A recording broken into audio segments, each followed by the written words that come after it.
Hello and welcome to personal finance bulletin money time. मैं हूं आपके साथ मीनू शर्मा और इस बुलेटिन में मैं आपको बताऊंगी आपकी जेब और जिंदगी पर असर डालने वाली पर्सनल फाइनेंस, बिजनेस और पॉलिसी से जुड़ी तमाम बड़ी अपडेट्स। तो चलिए फटाफट शुरू करते हैं इस बुलेटिन में खबरों का सिलसिला। डेरिवेटिव और माइक्रो फाइनेंस पोर्टफोलियो के वैल्यूएशन से जुड़े घोटाले पर इंडसइंड बैंक के प्रमोटर अशोक हिंदुजा ने फॉरेंसिक जांच का दावा किया है। आपको बता दें कि इंडसइंड बैंक ने गुरुवार को इस मामले में एक इंटरनल ऑडिट रिव्यू और फॉरेंसिक जांच का ऐलान किया। वहीं बाजार नियामक सेबी ने घोषणा की कि वो बैंक के वरिष्ठ प्रबंधन की तरफ से संभावित गंभीर उल्लंघनों की जांच करेगा। सेबी प्रमुख तुहिन कांत पांडे ने कहा कि इस मामले में आरबीआई सेबी के अधिकार क्षेत्र के संबंध में सेबी की तरफ से की जाने वाली हर कार्रवाई पर गौर कर रहा है। सेबी प्रमुख तुहिन कांत पांडे ने बताया कि बैंक के ऑपरेशन की निगरानी की प्राथमिक जिम्मेदारी भारतीय रिजर्व बैंक की है, लेकिन बाजार नियामक ये जांच कर रहा है कि कहीं शेयर बाजार से जुड़े कानूनों का उल्लंघन तो नहीं हुआ है। एसोचैम के एक कार्यक्रम के दौरान पांडे ने कहा कि आरबीआई इस मामले में सेबी की कार्रवाई पर गौर कर रहा है। वहीं सेबी की दिलचस्पी इस पर जानने में लगी है कि कहीं किसी व्यक्ति ने शेयर बाजार से जुड़े नियमों का गंभीर उल्लंघन किया है कि नहीं। बढ़ते हैं आगे, बताते हैं आपको जम्मू कश्मीर का हाल। पिछले एक महीने में जम्मू कश्मीर में काफ़ी हलचल रही। पहलगाम में हुए आतंकी हमले ने लोगों को झकझोर कर रख दिया। इसके बाद भारत ने जवाबी कार्रवाई में पाकिस्तान को सबक सिखाया। इस घटना का असर एविएशन सेक्टर पर साफ देखा जा सकता है। कश्मीर जाने वाली हवाई टिकटों की कीमतें अचानक से बहुत कम हो गई हैं। पहले ये टिकट पीक सीजन में काफ़ी महंगे हुआ करते थे, लेकिन अब इस घटना के बाद दिल्ली से श्रीनगर का एक तरफा टिकट मात्र 4,000 से 4,500 रुपये में अवेलेबल है। मुंबई से श्रीनगर का टिकट पहले 15,000 से 25,000 रुपये तक का हुआ करता था। अब ये सिर्फ 10 दिन बाद यानी 1 जून का अब का जो टिकट है वो 4,811 रुपये से भी कम कीमत में मिल रहा है।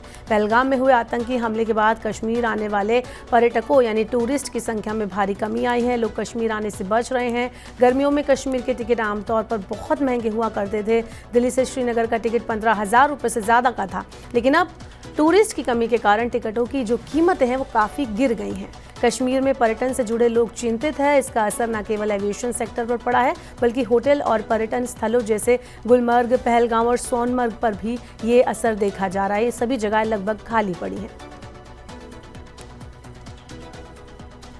भारत सरकार के नीतिगत समर्थन और निवेश में वृद्धि के साथ ही अमेरिका और चीन के बीच ट्रेड वॉर की आशंकाएं कम होने से भारत सहित दुनिया भर के आर्थिक विकास अनुमान सुधरे हैं।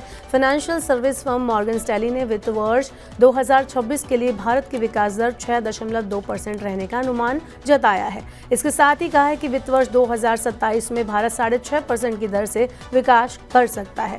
मॉर्गन स्टैनली ने अपनी रिपोर्ट में कहा कि अमेरिका चीन व्यापार तनाव में कमी के मद्देनजर वित्त वर्ष 2026 के लिए भारत के विकास पूर्वानुमान को 6.1% से बढ़ाकर 6.2% और वित्त वर्ष 2027 के लिए 6.3% से बढ़ाकर 6.5 यानी 6.5% कर दिया रहे हैं। मॉर्गन स्टैनली ने भारत के आर्थिक विकास में सुधार के लिए आंतरिक आर्थिक ताकतों का हवाला देते हुए कहा कि घरेलू मांग भारत की ग्रोथ का इंजन बनी रहेगी, खासकर ऐसे टाइम में जब वैश्विक अनिश्चितताएं बनी हुई हैं। इसके साथ ही कहा कि सरकार की ओर से नीतिगत समर्थन जारी रहने से भी विकास को आगे चलकर बढ़ावा मिलेगा।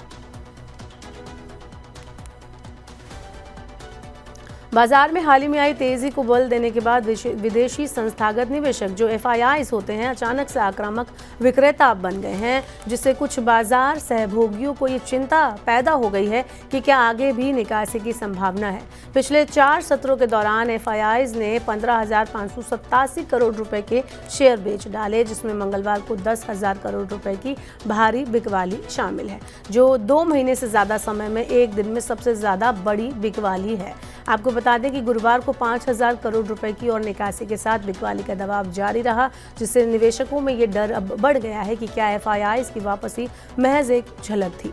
इस पर विशेषज्ञों का मानना है कि वैश्विक और घरेलू कारकों के मिश्रण ने FIIs की भावना को तेज उलटफेर किया है, उनकी भावना को बढ़ावा दिया है और उसमें से एक वैश्विक स्तर पर बॉन्ड यील्ड में भारी वृद्धि है, विशेष रूप से संयुक्त राज्य अमेरिका और जापान में। अमेरिका में 10 साल की ट्रेजरी यील्ड हाल ही में बढ़कर 4.52% हो गई, जबकि 30 साल की यील्ड 5.14% पर पहुंच गई, जो अमेरिका के बढ़ते राजकोषीय घाटे और वित्त बाजारों पर इसके प्रभाव को लेकर चिंताओं को दिखाता है। चलिए अब आपको बताते हैं शेयर बाजार का हाल। शुक्रवार यानी आज भारतीय शेयर बाजार ने अच्छी बढ़त के साथ कारोबार बंद किया। हफ्ते के आखिरी दिन बीएसई सेंसेक्स 769.09 अंकों की तेजी के साथ 81,721.08 अंकों पर बंद हुआ। इसी तरह आज एनएसई निफ्टी भी जो है 243.45 अंकों यानी कि 0.99% की बढ़त के साथ 24,853.15 अंक पर जाकर बंद हुआ। बता दें कि गुरुवार को बीएसई सेंसेक्स 644.64 अंकों की बड़ी गिरावट के साथ 80,951.99 अंकों पर और निफ्टी 203.75 अंकों के नुकसान के साथ 24,609.70 अंक पर बंद हुआ था। शुक्रवार यानी कि आज सेंसेक्स की 30 में से 28 कंपनियों के शेयर बढ़त के साथ हरे निशान में बंद हुए और बाकी की 2 कंपनियों के शेयर नुकसान के साथ लाल निशान में बंद हुए। वहीं दूसरी ओर आज निफ्टी 50 की 50 में से 46 कंपनियों के शेयर तेजी के साथ हरे निशान में बंद हुए। बाकी की जो 4 कंपनियां उनके शेयर गिरावट के साथ लाल निशान में बंद हुए। आज सेंसेक्स की कंपनियों में शामिल इटर्नल के शेयर सबसे ज़्यादा 3.51% की बढ़त के साथ बंद हुए, जबकि सन फार्मा के शेयर 1.84% की गिरावट के साथ बंद हुए।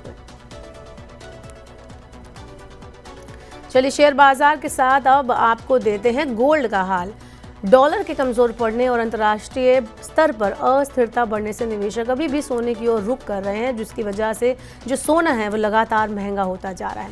23 मई को भी एमसीएक्स पर सोने में तेजी जारी रही। आज ये 158 रुपये के मामूली बढ़त के साथ 95,694 रुपये प्रति 10 ग्राम पर पहुंच गया।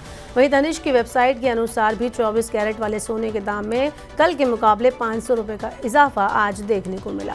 शुक्रवार को 24 कैरेट सोने की कीमत 98,350 रुपये प्रति 10 ग्राम दर्ज की गई, जबकि 22 मई को इसके रेट 97,850 रुपये प्रति 10 ग्राम पर थे। वहीं तनिष्क के मुताबिक आज 22 कैरेट वाले सोने के रेट 90,150 रुपये प्रति 10 ग्राम दर्ज किए गए, जबकि गुरुवार को इसके दाम 89,700 रुपये प्रति 10 ग्राम पर थे। पेटीएम पर 1 ग्राम सोने की कीमत की अगर हम बात करें तो 23 मई को ये 9,926 रुपये पर पहुंच गई। भारतीय बाजार में जहां आज भी सोने में तेजी बरकरार रही, वहीं अंतर्राष्ट्रीय स्तर पर सोने की कीमतों में गिरावट देखने को मिली। शुक्रवार को स्पॉट गोल्ड 0.35% लुढ़क कर 3,302.76 डॉलर प्रति ओंस पर पहुंच गया। गुरुवार को स्पॉट गोल्ड 0.3% बढ़कर 3,298.19 डॉलर प्रति ओंस पर पहुंच गया। वहीं अमेरिकी गोल्ड फ्यूचर्स में 0.5% की तेजी देखी गई और ये 3,300.40 डॉलर पर कारोबार कर रहा था। चलिए ऑटो सेक्टर पर भी एक नज़र डाल लेते हैं जाते आते। किया कैरेंस क्लाविस का लंबे समय से इंतजार किया जा रहा था। आखिरकार कंपनी ने इसकी कीमत का खुलासा कर दिया है। किया ने भारत में कैरेंस क्लाविस को 11.50 लाख रुपए एक शोरूम की शुरुआती कीमत पर लॉन्च किया है। इस प्रीमियम एमपीवी की बुकिंग पहले ही 9 मई से कंपनी की आधिकारिक वेबसाइट और डीलरशिप के जरिए शुरू हो चुकी है। कंपनी ने कैरेंस में डिज़ाइन, इंटीरियर और फीचर्स के मामले में कई ज़्यादा चेंजेस किए हैं। किया कि इस नई कैरेंस क्लाविस एमपीवी को बहुत ज़्यादा आकर्षक डिज़ाइन और मॉडर्न फीचर्स के साथ पेश किया गया है। इसका एक्सटीरियर पूरी तरह से नया है, जिसमें त्रिकोणीय यानी ट्रायंगल शेप की LED headlight, V shape DRL, black grill और सिल्वर स्किल प्लेट शामिल है। गाड़ी के साइड प्रोफाइल में black cladding, 17 inch dual tone alloy wheels और सिल्वर रूफ रेल्स जैसे फीचर्स दिए गए हैं। पीछे की तरफ बात करें तो एलईडी लाइट स्ट्रिप इसे और भी ज़्यादा स्टाइलिश बनाती है।